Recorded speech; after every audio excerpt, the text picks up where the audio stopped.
Good evening to you and welcome. Thank you for joining us on Weekend News Update on Baina TV. This news is coming to you live from Atomic Junction, Benab House, Medina. Coming up in the headlines, court orders CID boss arrest for blatant disregard of summonses. Police arrest truck driver alleged to have caused train crash. Government starts rehabilitation of major roads in Ejiso ahead of by-election. And consult Council of State on anti-LGBTQ+ bill, says Mahama to Akufo-Addo. This and more coming up shortly.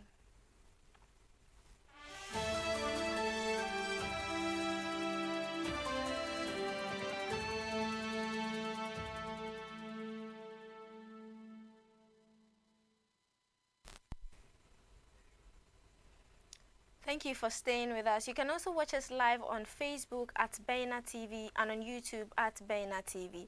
Moving on to our first story of the week. Sarki Abdul Rashid Seidu Domo, the chief of Achimota Zongo, along with the Muslim community, celebrated Salah float with Sheikh Ali to mark the celebration of this year's Eid al-Fitr. The celebration aimed to express gratitude to the notable imams in attendance while fostering unity amongst Muslims. The Salah Float celebration brought together esteemed guests and community members, including the Honorable Sheikh Ali of Akwetiman. Chief Abdurrashid Seidu Domo of Achimota extended gratitude for the event's success, specially thanking Chief Ali of Akwetiman. The gathering underscored the unity and spirit of brotherhood among Muslims. Gratitude was extended to all who contributed to its success, with special acknowledgement given to Chief Ali of Akwetiman and dedicated individuals involved. The call to continue fostering harmony and solidarity within the community resonated strongly. Sarki Abdurrashid Seidu Domo na gode ma kowa da kowa kuma mun fara da bismillah mun kala alhamdulillah mun fara abin da tun sarkan jiya mun zo yi train exercise mun zo buga ball shi muka yi iftar kuma shi yau muka yi sallah float sannan gode ma kowa na gode ma sarakai da suka zo da maluma da youth na duka ina gaishe kowa sa gobe yalle da rewa imuna da godiya nake assalamu alaikum wa rahmatullahi ta'ala wa barakatuh yalle ke mu ne sai kuma yalle da mu yi mafi da wannan this year ball muka buga nan galan nan dan na neman da mu samu kamar 16 teams amma 12 suka su amma mu gode ma Allah zana gode ma yan TV station da duka Afis TV Benab TV na gode muku sosai da muka kira ku kuma gozo ku gode muku sai sako nan ba na ba ku barka da sallah kuma da muka fara sallah ne kuma mun fara da bismillah muka alhamdulillah ina gode muku da kowa ina gode ma chief imam ina gode ma babana Sheikh Ali Akutima ina gaishe shi assalamu alaikum.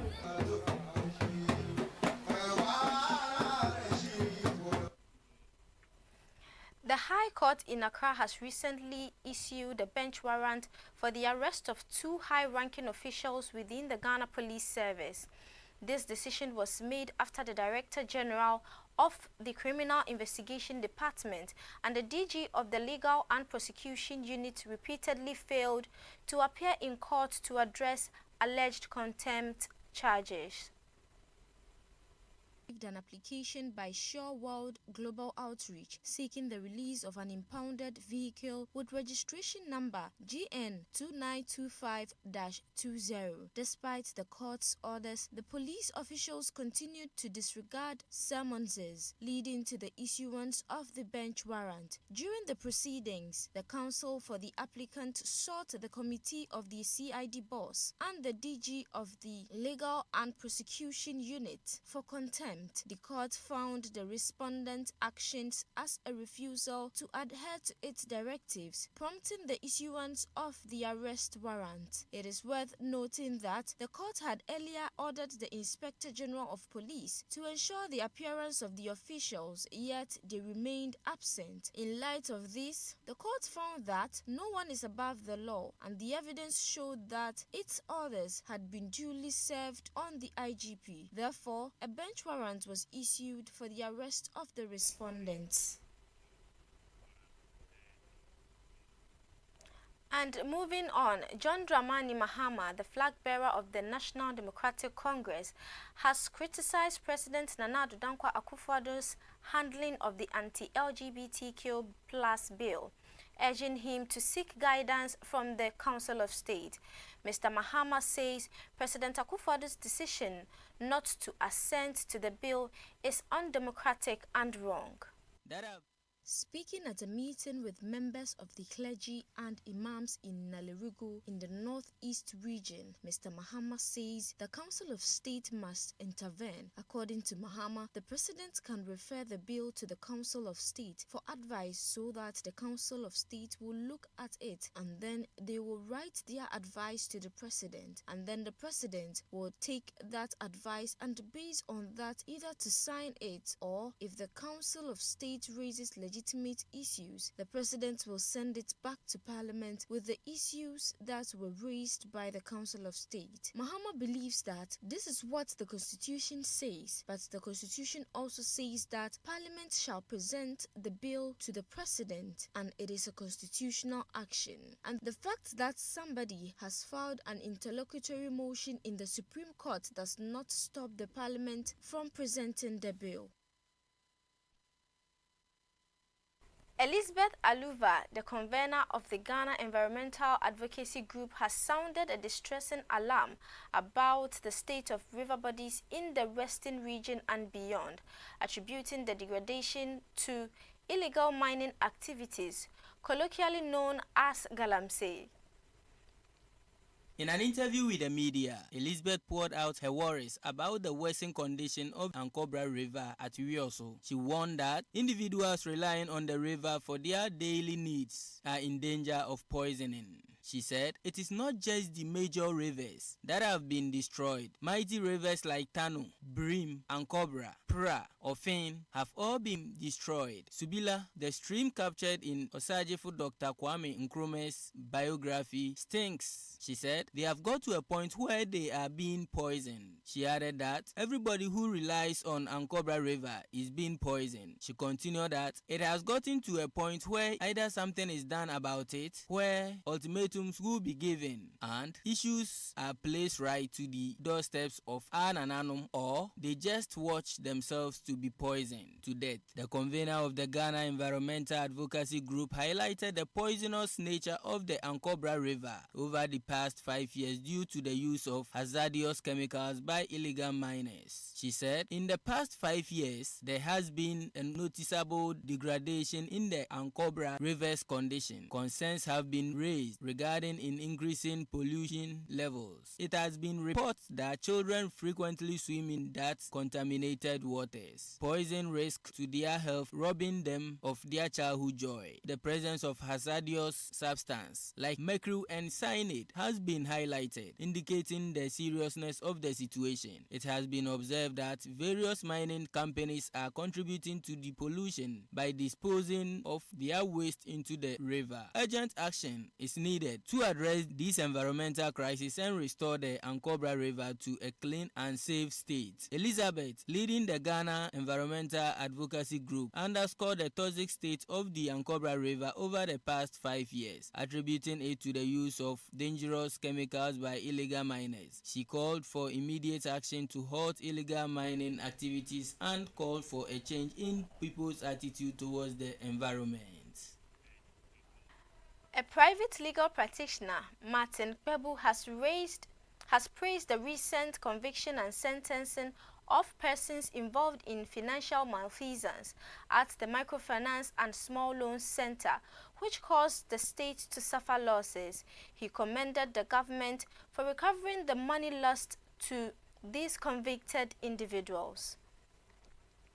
In an interview with the media, Mr. Kpebu stressed the need to stop public officers from stealing from the state. He stated that public officers should not be allowed to drain the country despite the benefits they receive. He also expressed satisfaction that justice has finally been served and the country can recover its money. Mr. Kpebu further emphasized that corruption is a common problem across all political parties in Ghana. He opined that changing the government every 8 years is very necessary to ensure criminal prosecutions and the recovery of lost funds. Otherwise, all evidence of corruption would have been erased by the time a party leaves office. The former Chief Executive Officer of Maslock, Sadina Tamaklu Ationu, and the former Chief Operating Officer of Maslock, Daniel Axim, were both found guilty of 78 counts related to causing financial loss to the state, theft, conspiracy to steal, money laundering, and contravening public procurement.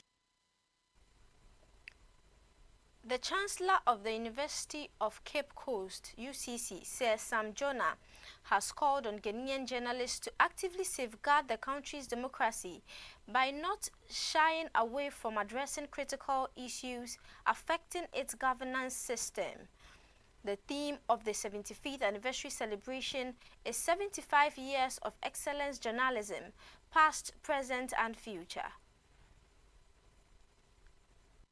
Sir Sam Jonah emphasized that media professionals in Ghana should serve as paragons of objectivity, promoters of informed discourse, and unwavering champions of freedom and truth. Speaking at the launch of the 75th anniversary celebration of the Ghana Journalists Association in Accra on Wednesday, April 17, 2024, Sam Jonah expressed concern about troubling trends in the national dialogue, urging the renewed commitment to the principles championed by Ephraim Amu, especially the current era where democratic values and social cohesion face significant tests. Furthermore, he encouraged media practitioners to utilize their platforms to address pressing issues such as the perceived politicization of state agencies against dissenters, encroachments on press freedom, public skepticism regarding the impartiality of the judiciary, and the concerning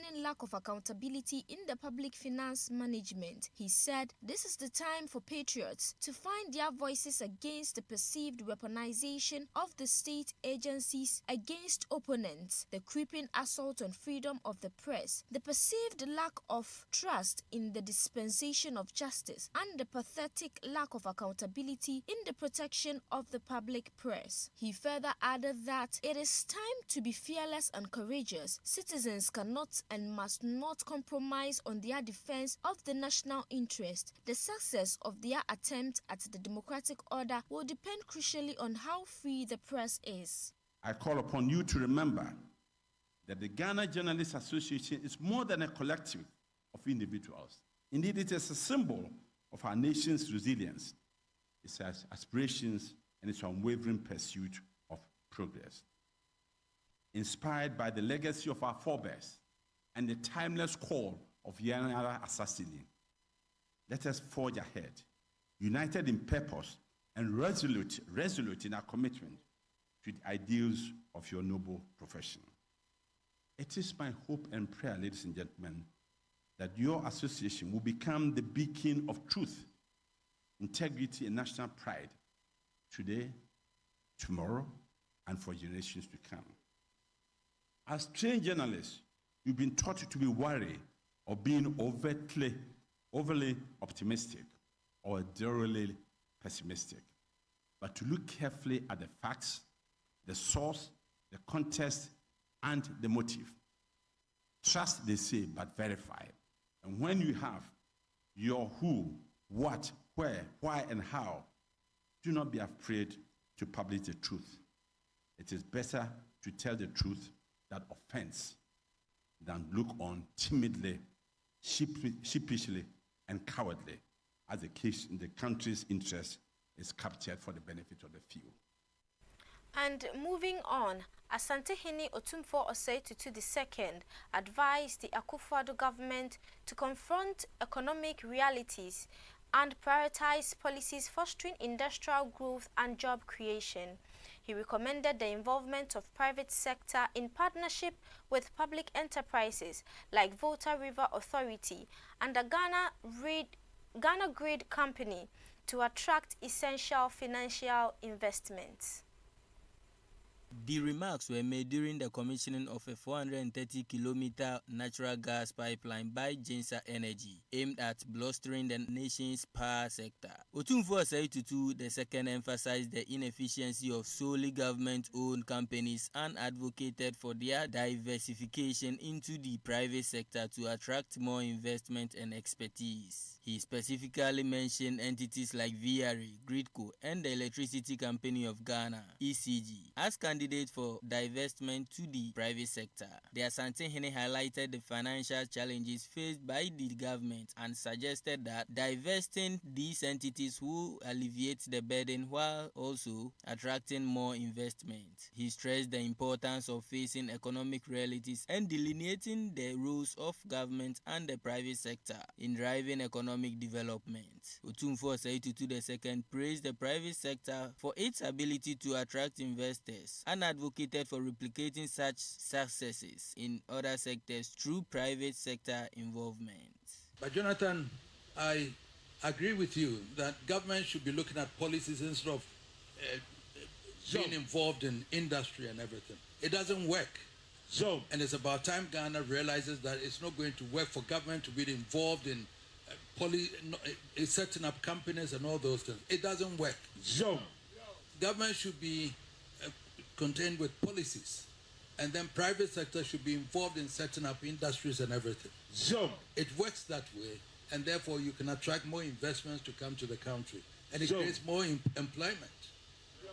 VRA and others are all government establishment. Let's give it out and divest to private sector, and then we inject money in there. And get the right people to do it.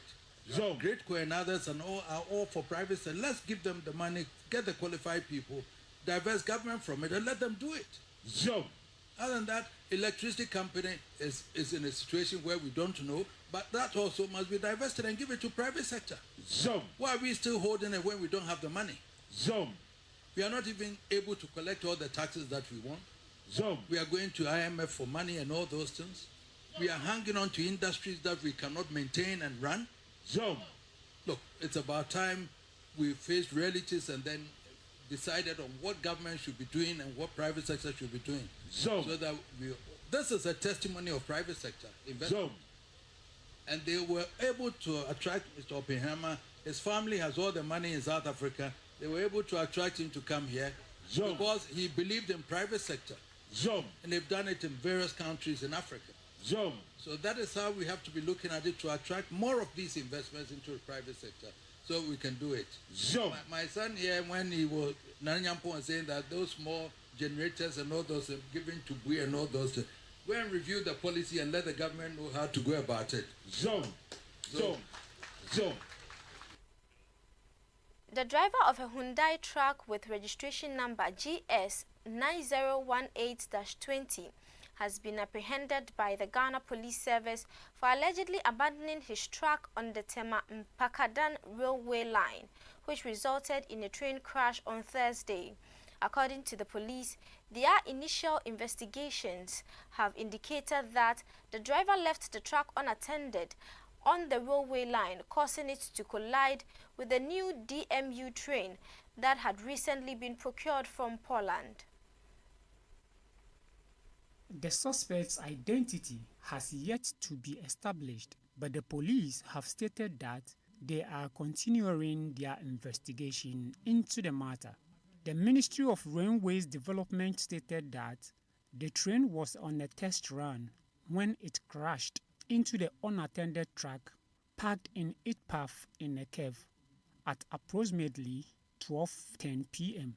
Despite the train's emergency braking system being immediately applied, it was unable to come to a complete stop before colliding with the vehicle. The ministry also confirmed that there were no fatalities from the accident, but the driver's cabin was damaged and the truck was destroyed. The government has commenced the rehabilitation of major roads within communities in the Ejisu municipality, pledging to ensure the completion of the project. Roads and Highways Minister Francis Asensu Boache, who led officials of the ministry to inspect the ongoing project on Thursday, April 18th, dismissed assertions that the projects were being done because of the upcoming by-election in the area. According to the ministry, the government is undertaking about 32 road infrastructure projects within the Ejisu constituency, which are being carried out by the urban, feeder, and highway departments. The minister noted that the contracts were awarded in the past 3 months when the late Member of Parliament for Ejisu, John Ampontua Kuma, was still alive. He insists the constructions are not solely for the upcoming by-election in the constituency. Added that currently, about 32 projects are going on in the municipality. These projects include urban roads, Ghana Highway Authority, and feeder roads projects. And finally, Godwin Eduji Tamaklo, the Director of Legal Directorate for the National Democratic Congress, has expressed concern about the government's alleged plan to rename Ameri Power Plant as the Kumasi 1 Terminal Power Plant.